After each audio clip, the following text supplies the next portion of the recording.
Fog, a seemingly harmless natural phenomenon, possesses a ghostly beauty and unpredictable mystery. In the thick fog, visibility is obscured. The space becomes eerily quiet, and things that should not be seen suddenly appear. No one knows for sure whether the thing hidden in the fog is real or just an illusion caused by imagination. But one thing is certain: those who have entered the strange fog are no longer the same. Do you dare to listen to all three of these stories? If you are in a quiet place, try turning off the lights, putting on headphones, and imagining yourself lost in a foggy road. If you are brave enough, continue listening. Story 1. It was a typical foggy afternoon in Mendocino, California. The kind of ocean fog that was thick and heavy, turning the world into a ghostly blur. From my kitchen window, I could barely see the garden, the fog making everything seem caught in the middle of a dream or a nightmare. That was when I saw her, a woman, dressed in a long flowing dress that looked like it came from another era, stood motionless near the old barn at the edge of the yard. She didn't belong here. Everything about her seemed out of place, as if she had stepped out of another era. I watched, stunned, as she slowly walked toward the barn. Her movements were deliberate, almost ritualistic, as she reached for the door and gently pushed it shut. Then, without warning, she turned and ran, disappearing into the fog as quickly as she had. "What is this?" I muttered under my breath, feeling my body go cold. I wanted to believe it was just a strange coincidence, maybe a lost traveler or a local with a flair for the dramatic. But deep down, I knew something was wrong. That night, I couldn't get the image of that woman out of my mind. I lay in bed, staring at the ceiling, my thoughts racing. Just as I finally fell asleep, I heard it, a soft, insistent tapping, as if something was trying to get in. My heart began to beat faster as I reached for the flashlight on the nightstand. The tapping grew louder, more urgent. I crept down the stairs, the beam of the flashlight shaking in my hand as I followed the sound to the back of the house. The door to the shed opened. A wave of fear washed over me as I stepped closer, the fog outside pressing against the window. And then I saw her, standing by my daughter's window, her fingers prying at the frame. My blood ran. "Hey," I said, my voice trembling with fear. She turned to face me, her eyes blank, devoid of any emotion or life. For a moment she just stared, her expression strangely calm. Then, as if suddenly spurred to action, she dashed into the fog, disappearing as quickly as she had come. I ran outside, the night air chilling my skin, but she was gone. The police arrived soon after, but there was no trace of her, no footprints, no sign that anyone had ever been there. "It's probably just the fog playing tricks," one of the police said, patting me on the shoulder reassuringly. But their words did nothing to ease the tension in my chest. I knew better. The woman was real, and she was at my daughter's window trying to get in. Days passed, but the fear never went away. I found myself obsessively checking the windows and doors, making sure everything was locked. I woke up in a cold sweat, convinced I heard a knock again, only to find nothing outside but a thick, impenetrable fog. And now, every time the fog rolled in, I found myself at the window, looking out into the garden, my heart pounding in my chest. I knew she was out there, somewhere in the fog, watching and waiting. Story 2. We had all heard whispers about the woods behind Emily's father's house in Crescent City, California. Every evening, as the sun dipped below the horizon, a thick, stifling fog would roll in, turning the woods into an eerie maze. The locals called it the devil's breath. I had never believed the stories until that night. "Are you sure you want to go out there?"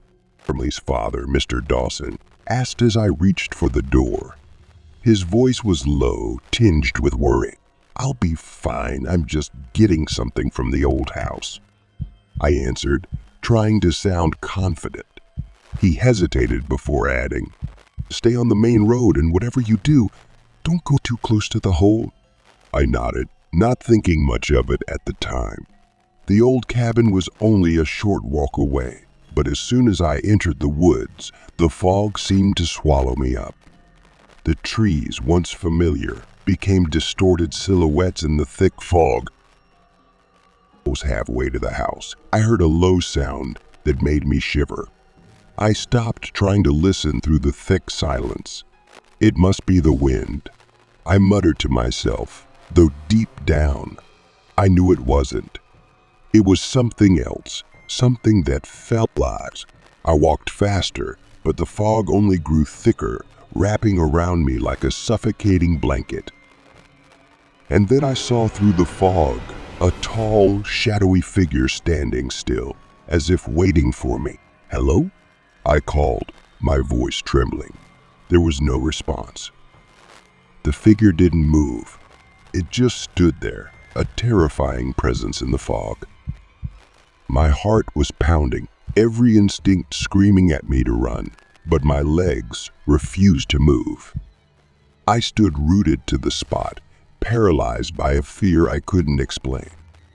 Suddenly, the figure moved.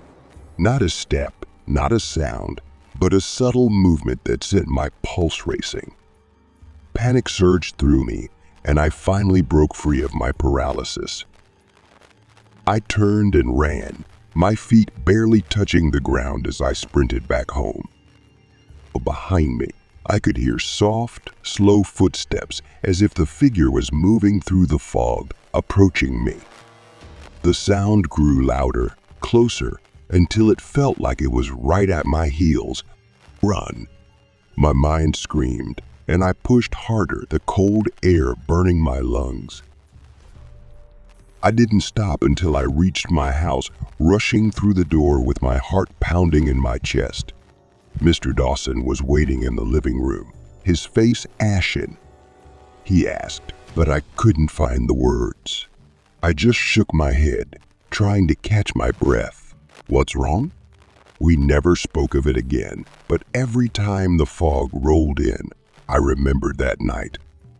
I haven't dared set foot in that forest since, but I can't shake the feeling that the shadow is still out there, waiting for someone to stray too close to the hole. Story 3. It was supposed to be a simple deal. I'd found an antique dresser on a junk buying app listed by a guy named David. We exchanged a few messages and everything seemed normal until he insisted on meeting on the edge of town in Eureka, California on a foggy night. "It's pretty remote," I texted as I drove down the deserted street. The fog was so thick it clung to the trees, turning them into ghostly shapes. David responded quickly, "Don't worry, I'm close. Just park and wait." I did as he said, turning off the ignition and sitting in heavy silence. The fog settled around my car, drowning out the sounds of the outside world.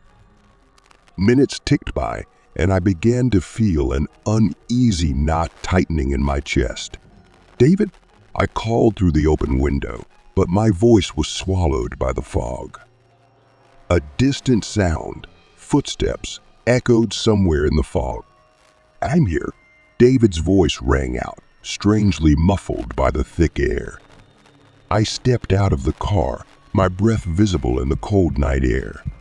"Where are you?" I asked, squinting into the fog. "Just a little more," he answered, his voice drifting closer. I hesitated but began to walk, the fog thickening with each step. The streetlights barely penetrated the darkness, casting strange shadows that tricked my vision. Suddenly, I froze. From within the fog, figures began to appear, 3, no 4, standing just outside the nearest light. Their faces were hidden in the fog, their bodies unnaturally still. "David?" My voice trembled as fear rose. The figures did not respond. They just stood there, looking at me. My heart pounded in my chest, cold sweat broke out on my skin. Something was terribly wrong. I took a step back, and as if on cue, the figures drew closer, their footsteps eerily synchronized. Panic surged through me, and I turned on my heel, sprinting back to my car.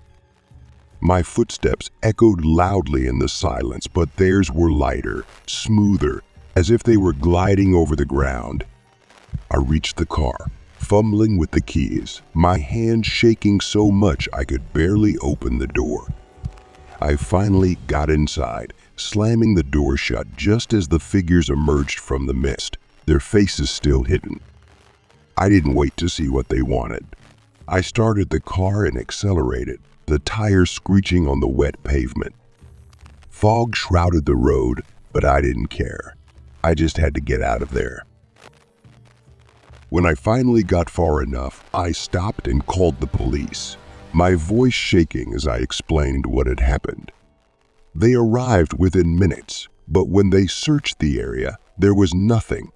No silhouette, no David, not even the closet. "The fog can play tricks on you," one of the cops said, but I knew what I had seen. The fog hadn't just played tricks on me. It had carried something with it, something that would never be found.